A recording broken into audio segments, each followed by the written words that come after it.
Oh no!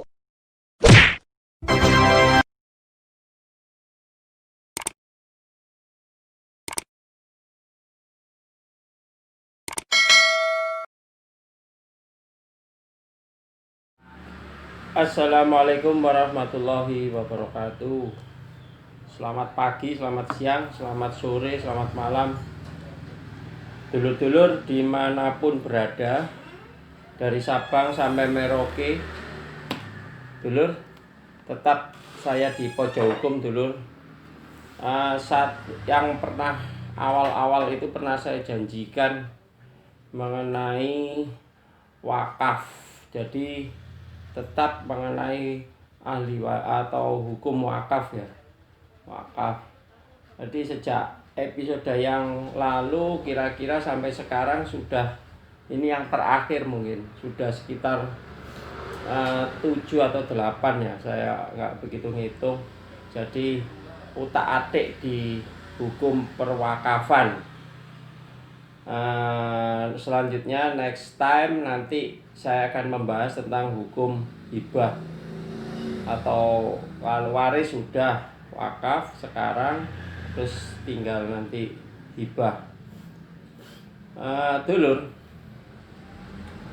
ini ada kasus, dulur, beberapa kasus, dulur, yang dimana kasus ini tetap ya kepada wakaf ya, tentang pewakafan. Ada yang tanya masuk ke inbox saya, Pak, bolehkah ahli waris wakaf atau ahli waris wakif itu menikmati hasil tukar guling? Istilahnya tukar guling itu gini, tukar-tukaran.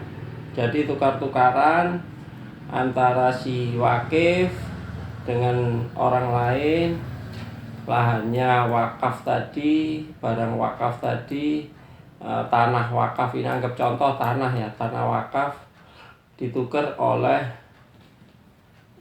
orang lain tadi. Jadi bolehkah hal itu terjadi? Saya kira pertanyaan itu kan sudah saya jawab dulu. Sudah saya jawab beberapa episode yang lalu ya, bahwa asalkan wakaf itu tidak dalam jaminan bank, pada syarat-syarat untuk wakaf, tidak dalam sitaan, tidak dalam sengketa-sengketa, terus tidak sebagai dijual belikan atau diwariskan atau dihibahkan. Seperti itu kan. Jadi kan wakaf, barang wakaf itu harus terbebas dari semuanya itu. Jadi harus benar-benar bersih dari semuanya itu, baru pihak nazir atau penerima wakaf atau lembaga wakaf mengikrarkan wakaf pada seorang wakif, mengikrarkan, baru keluar yang namanya ikrar wakaf.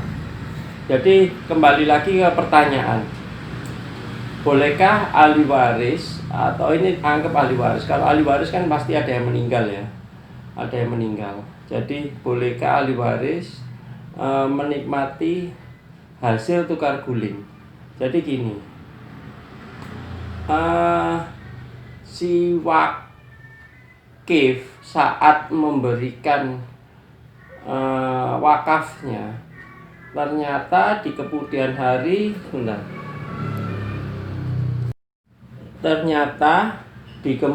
hari,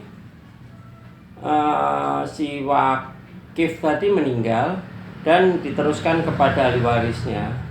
Pada saat ahli warisnya ini mendapatkan informasi bahwa tanah yang diwakafkan dulu ini dipakai untuk kebutuhan komersil, kebutuhan katakanlah untuk tempat wisata atau dan lain sebagainya, dibeli oleh tempat wisata atau untuk tempat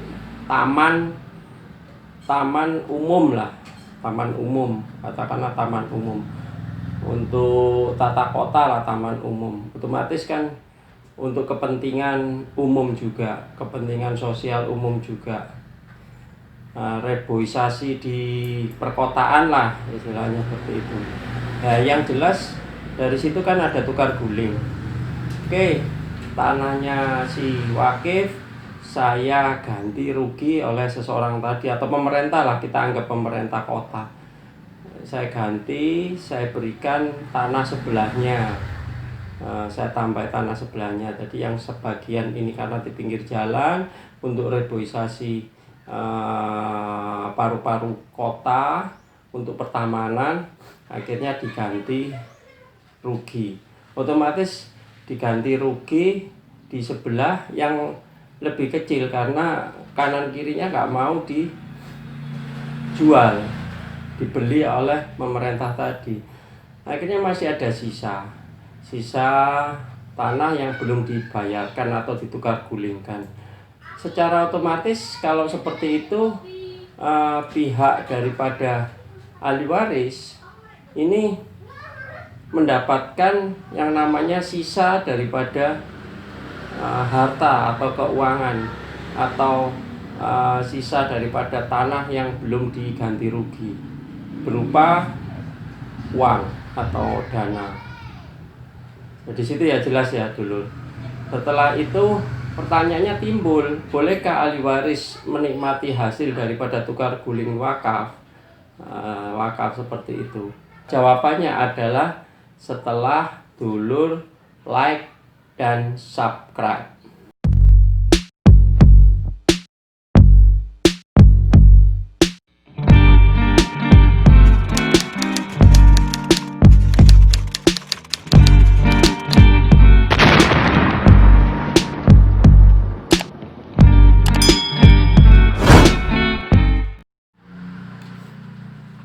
Jadi bolehlah seorang ahli waris dari wakif tadi menerima tukar guling kelebihan daripada hasil dari wakaf tadi yang saya ceritakan tadi ya. Jadi masih ada kekurangan, terus dibayar secara keuangan, cara nominal, cara uang. Terus itu pertanyaannya, apakah boleh hal itu dilakukan? Nah, ini sekarang merujuk kepada undang-undang tentang wakaf ya, terutama pasal 41. Saya bacakan dulu. Yang diterangkan dalam pasal 1 undang-undang wakaf ya, yang berbunyi untuk ayat 1 ya. Ketentuan sebagaimana dimaksud dalam pasal 40 huruf F dikecualikan apabila harta benda wakaf yang telah diwakafkan digunakan untuk kepentingan umum. Apabila digunakan untuk kepentingan umum, kalau kepentingan komersil saya kira tidak bisa. Itu harus kepentingan umum juga, untuk jalan tol, untuk pendidikan sekolah, untuk pertamanan tidak masalah. Taman, kota, reboisasi kota, seperti itu. Terus kepentingan umum sesuai dengan rencana tata ruang kota sendiri berdasarkan ketentuan peraturan perundang yang berlaku dan tidak bertentangan dengan syariah. Yang penting intinya daripada wakaf itu kan tidak bertentangan dengan syariah.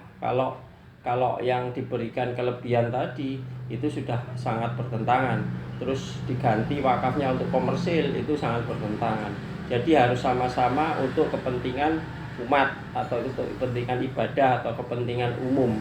Itu yang utama daripada wakaf. Nomor 2, pelaksanaan ketentuan sebagaimana dimaksud pada ayat 1 hanya dapat dilakukan setelah memperoleh izin tertulis dan memberi penertiban ke badan wakaf atau persetujuan ke badan wakaf. Jadi pihak badan wakaf sekarang ini kan diawasi ya, awasi oleh lembaga semacam badan wakaf nasional ya. Jadi dari situ untuk administratif, untuk mengatur wakaf itu sendiri ya. harus tertulis, harus jelas dan lain sebagainya, dan juga harus memenuhi syarat-syarat, karena banyak sekali ya, dahulu itu banyak sekali sengketa-sengketa tentang pewakafan. Hal ini untuk meminimalisir dari kejadian-kejadian yang sampai ke ranah hukum, sampai sengketa dan lain sebagainya. Nah, sedangkan untuk kelebihan yang diberikan secara nominal, yang pertanyaan tadi, bolehkah ahli waris menerima sebagian harta daripada wakaf?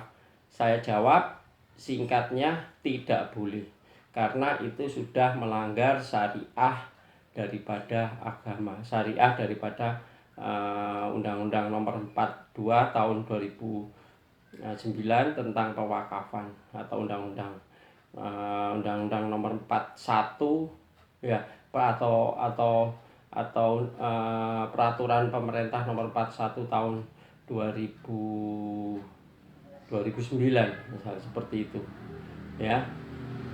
Jadi intinya tidak boleh, karena sudah melawan atau melanggar syariah, ketentuan daripada peraturan perundang-undangan maupun peraturan agama atau syariah. Oke dulur, ini menambah pengetahuan yang terakhir kalinya tentang pewakafan. Kalau mungkin dulur masih kurang puas, masih kurang paham, kita sama-sama belajar lah, kita sama-sama memberikan ilmu, kita sama-sama memberikan informasi. Sekecil apapun kritik dan saran, atau dulur tinggal tulis di kolom komentar, atau langsung kita diskusikan lewat WA saya seperti biasanya di 083830673557. Saya kira seperti itu. Tetap di Pojok Hukum, jangan lupa like, komen, share. Mungkin ada dulur-dulur lainnya yang memerlukan informasi, dan subscribe. Wassalamualaikum warahmatullahi wabarakatuh.